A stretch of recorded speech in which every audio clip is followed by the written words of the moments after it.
മക്കളൊക്കെ കൂടിയായിട്ട് വീട്ടിൽ താമസിക്കണം എന്നുള്ള ആഗ്രഹം അതൊന്നും അങ്ങനെയാണല്ലോ മാതാപിതാക്കൾ ആഗ്രഹിക്കുക.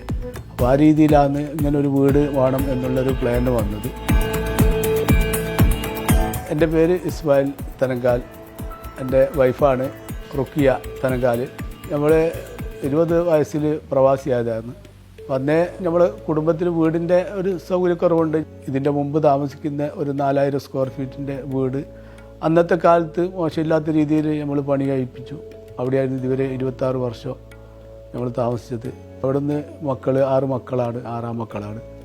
അപ്പോൾ അവരൊക്കെ വളർന്ന് ഒരു മക്കളൊക്കെ കൂടിയായിട്ട് വീട്ടിൽ താമസിക്കണം എന്നുള്ള ആഗ്രഹം അങ്ങനെയാണല്ലോ മാതാപിതാക്കൾ ആഗ്രഹിക്കുക. അപ്പോൾ ആ രീതിയിലാണ് ഇങ്ങനൊരു വീട് വേണം എന്നുള്ളൊരു പ്ലാൻ വന്നത്.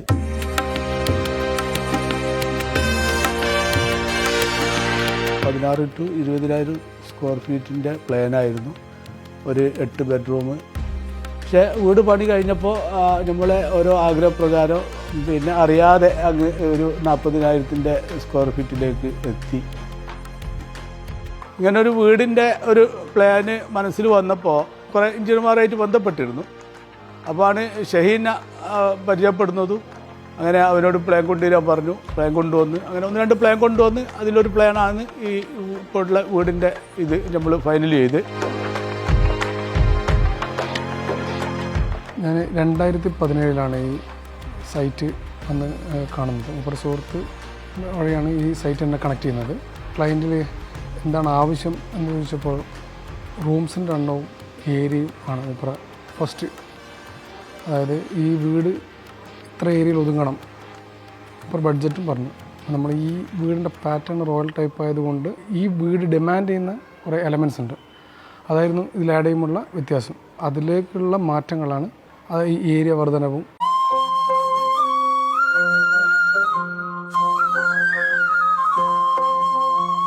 ക്ലയൻറ്റ് ഫസ്റ്റ് ചോയ്സ് എന്ന് വെച്ചാൽ ലാൻഡ്സ്കേപ്പ് വളരെ വലുതായിരിക്കണം എന്നുള്ളതാണ്. പിന്നെ വീടിൻ്റെ ഡിസൈൻ റോയൽ ടൈപ്പ് വേണമെന്നുള്ളതും അത് എങ്ങനെ മൂപ്പർ ഉദ്ദേശിക്കുന്ന രീതിയിലേക്ക് കൊടുക്കുക എന്നുള്ളതാണ് ഫസ്റ്റ് നമ്മൾ പ്ലാൻ ചെയ്തത്. അപ്പോൾ ഈ പ്ലാനിലേക്ക് വരുമ്പോൾ ഇതിൻ്റെ ഇൻറ്റീരിയറിൻ്റെ കോൺസെപ്റ്റൊക്കെ ഫസ്റ്റ് മുതലേ നമ്മൾ എന്ത് ചെയ്ത് പ്ലാൻ ചെയ്തിട്ട് തന്നെയാണ് മുന്നോട്ട് പോയത്. പ്ലാൻ ചെയ്യുന്ന സമയത്തുള്ള നമ്മളൊരു ഫ്യൂച്ചറിസ്റ്റിക് ആയിട്ടുള്ള കുറച്ച് സംഗതികൾ ചെയ്യാനുള്ളത്. അതായത് ഓട്ടോമേഷൻസും ഇതിൻ്റെ ആധുനികമായിട്ടുള്ള എല്ലാ എലമെൻറ്റ്സും വെച്ചുകൊണ്ടാണ് ഈ പ്ലാൻ നമ്മൾ ചെയ്തത്.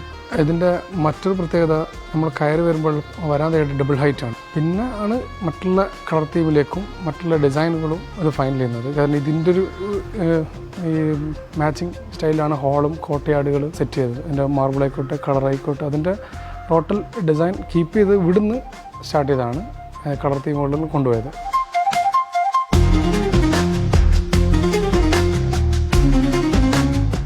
വരാന്തയിൽ നിന്നും ഫോയറിലേക്ക് വന്നാൽ നിങ്ങൾക്ക് അതിൻ്റെ തീം ഫോളോ ചെയ്ത് കാണാം. നിങ്ങൾക്ക് അതിൻ്റെ ലൈറ്റിങ്സിലും വാൾ ഡിസൈൻസും കർട്ടൻ, ഫർണിച്ചർ, മാർബിൾ ഡിസൈൻ അടക്കം ഒരു ഫോളോ ചെയ്ത് കൊണ്ടുവന്ന രീതിയിലാണ് നമ്മൾ എന്ത് ചെയ്യുന്നത്, ഇത് പ്ലാൻ ചെയ്തത്.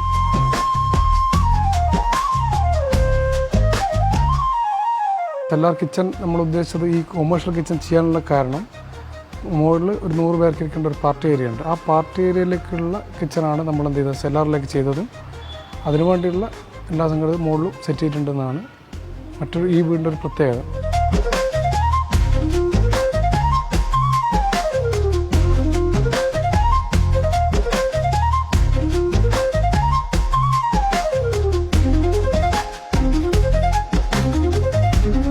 മെറ്റീരിയൽസ് പിന്നെ കൊണ്ടുവന്നെന്ന് പറഞ്ഞാൽ എല്ലാം നമ്മൾ നാട്ടിൽ നല്ല ഇതൊന്നും പർച്ചേസ് ചെയ്ത്. മാർബിൾ പിന്നെ ഒരു 75% പോലും പിന്നെ രാജസ്ഥാനിൽ പോയിട്ട് ഇറ്റാലിയൻ മാർബിളാണ്. ഫർണിച്ചർ എന്ന് പറഞ്ഞാൽ പിന്നെ ഇന്തോനേഷ്യയാണ്. ഫർണിച്ചർ ഇന്തോനേഷ്യയിൽ നിന്ന് നമ്മൾ ഇതിനു വേണ്ടി 2.5 വർഷം റെഡിമെയ്ഡ് എടുത്തല്ല, നമ്മൾ ഓരോ റൂമിനും ഓരോ ഇതിലും വേണ്ടി പണി ചെയ്യിച്ചിട്ട് ഓരോ സ്ട്രക്ചർ വർക്ക് ചെയ്യുന്ന സമയത്ത് വേറൊന്ന് ഓർഡർ കൊടുക്കുക. അങ്ങനെ 4-5 പ്രാവശ്യമായിട്ട് പിന്നെ ഇന്തോനേഷ്യ പോയിട്ടാണ് ഓരോന്ന് സെറ്റ് ചെയ്തെടുത്ത്. ലൈറ്റുകൾ എന്ന് പറഞ്ഞാൽ എല്ലാം full China, house hold items എല്ലാം ചൈനയാണ്.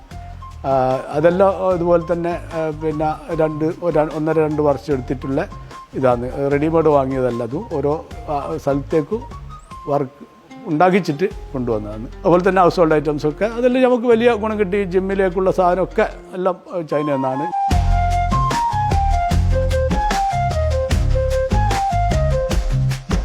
ഈ വീടിൻ്റെ റൂംസുകളെല്ലാം ഓരോ മക്കൾ കളർ ചൂസ് ചെയ്തുകൊണ്ടാണ് അത് ഓരോ മേഖലയിലും ഇപ്പം ഫർണിച്ചറായാലും പിന്നെ വാൾ പെയിൻറ്റിങ്സ് ആയാലും ഇതിലേക്കുള്ള ഓരോ എലമെൻറ്റ്സ് എടുക്കുമ്പോൾ അവരെ കളർ തീം ഫോളോ ചെയ്തിട്ടാണ് കർട്ടൻസും വാൾപേപ്പർ എല്ലാം നമ്മൾ ചൂസ് ചെയ്തത്.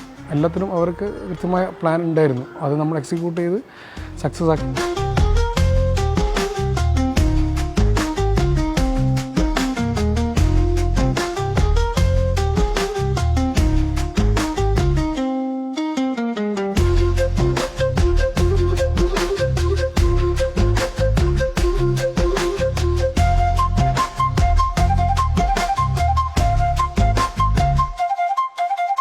ടോപ്പിൽ പാർട്ടി ഏരിയ, മജ്ലിസ്, ഗെയിം ഏരിയ, ഒരു ഗസ്റ്റ് ബെഡ്റൂം അടക്കം നമ്മൾ 3rd ഫ്ലോറിലാണ് സെറ്റ് ചെയ്തത്. എൻ്റെ കൂടെയുള്ള സുബേറാണ് ഇതിൻ്റെ തുടക്കം മുതൽ കംപ്ലീറ്റ് ആകുന്നവരെ ഓടിക്കൊണ്ടിരിക്കുക. ഞാൻ പറഞ്ഞിട്ടൊന്നുമല്ലെങ്കിലും അവനെ ചെയ്ത് വെച്ചൊരു സംഭവം പൂർത്തിയാക്കണം എന്നുള്ള എൻ്റെ ഒരു ആഗ്രഹമുണ്ടല്ലോ. ഒരു നീണ്ട 7 വർഷത്തെ പരിശ്രമം 2017 ഒക്ടോബറിൽ നമ്മൾ സ്റ്റാർട്ട് ചെയ്തത് വീടിൻ്റെ പണി. അപ്പോൾ അതിനിടയിലൂടെ കുറേ ക്രിട്ടിക്കൽ മൊമെൻറ്റുകളിലൊക്കെ പോയിട്ട് നമ്മൾ ഈ വഴിയിലേക്ക് ഇവിടെ എത്തിച്ചേർന്നത്.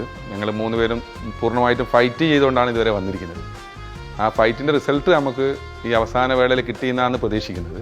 കൂടുതൽ കാലം ഇവിടെ നല്ല സന്തോഷത്തോടെയും സുഖത്തോടും കൂടി സ്മാകാകം കുടുംബത്തിനും ജീവിക്കാൻ കഴിയട്ടെ എന്നും ആത്മാർത്ഥമായി ആഗ്രഹിക്കുകയാണ്. നമ്മൾ പ്ലാൻ ചെയ്ത കാര്യങ്ങൾ അത് ഫിനിഷിങ്ങിലേക്ക് നമ്മൾ എത്തിക്കുമ്പോൾ അത് മൂപ്പറ് മനസ്സിൽ കണ്ട ഓരോ കാര്യങ്ങളിലും ഓരോ എലമെൻസിലും നമ്മളത് മൂപ്പർ ഉദ്ദേശിച്ച പോലെ ചെയ്തിട്ടുണ്ട്. മൂപ്പർ എന്നോട് എന്താണോ ഇത് വീട് തരുമോ എന്നോട് പറഞ്ഞത് അത് കൃത്യമായിട്ട് നമ്മൾ പ്രസൻറ്റ് ചെയ്തെന്നാണ്.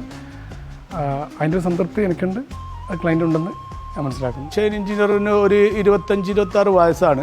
ഈ വർക്ക് ഒരുപാട് ആൾക്കാർ ഒരു പരീക്ഷണം, ചെറിയ പയ്യനെ വെച്ച് ഒരു പരീക്ഷണം നടത്തണോ എന്നൊക്കെ, വലിയ ഒരു വീടിൻ്റെ ഇത് ചെയ്യണോ എന്നൊക്കെ എന്നോട് പലരും ചോദിക്കും. പക്ഷേ എനിക്ക് പൂർണ്ണ വിശ്വാസം അവനിലുണ്ടായിരുന്നു.